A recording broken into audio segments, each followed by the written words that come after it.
Kodakara കുഴൽപ്പണക്കേസിൽ BJP. മുൻ office secretary Tirur സതീഷിന്റെ രഹസ്യമൊഴി രേഖപ്പെടുത്തുകയാണ്. Kunnamkulam judicial first class magistrate കോടതിയാണ് മൊഴി രേഖപ്പെടുത്തുന്നത്. വിവരങ്ങളുമായി ലെവിൻ കെ വിജയനുണ്ട്. ലെവിൻ, കുറച്ചു സമയമായോ മൊഴി രേഖപ്പെടുത്തൽ ആരംഭിച്ചിട്ട്?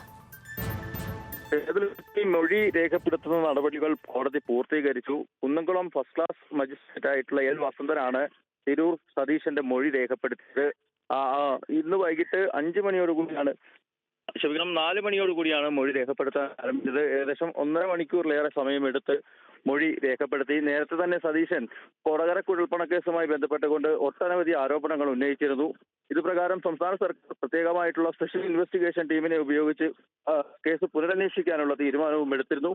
ഇതിന്റെ ഭാഗമായിട്ടാണ് ആദ്യഘട്ടത്തിൽ പോലീസ് നടത്തിയ മൊഴിയെടുപ്പിന് ശേഷം പോലീസ് തന്നെ അപേക്ഷ നൽകി കോടതിയിൽ രഹസ്യമൊഴി രേഖപ്പെടുത്തണമെന്നുള്ള ആവശ്യം ഉന്നയിച്ചത്. ഇത് കോടതി അംഗീകരിക്കുകയും ഇന്ന് മൊഴിയെടുക്കാൻ ആവശ്യപ്പെടുകയുമായിരുന്നു. സതീശൻ മൊഴിയെടുപ്പ് പൂർത്തിയാക്കി അല്പസമയങ്ങൾക്ക് മുൻപ് പ്രതികരണം നടത്തിയിരുന്നു. ഇപ്പോൾ മാധ്യമങ്ങളോടായി ഒന്നും പറയാനില്ല. കോടതിയിൽ പൂർണ്ണമായിട്ടുള്ള കാര്യങ്ങൾ പറഞ്ഞിട്ടുണ്ട്.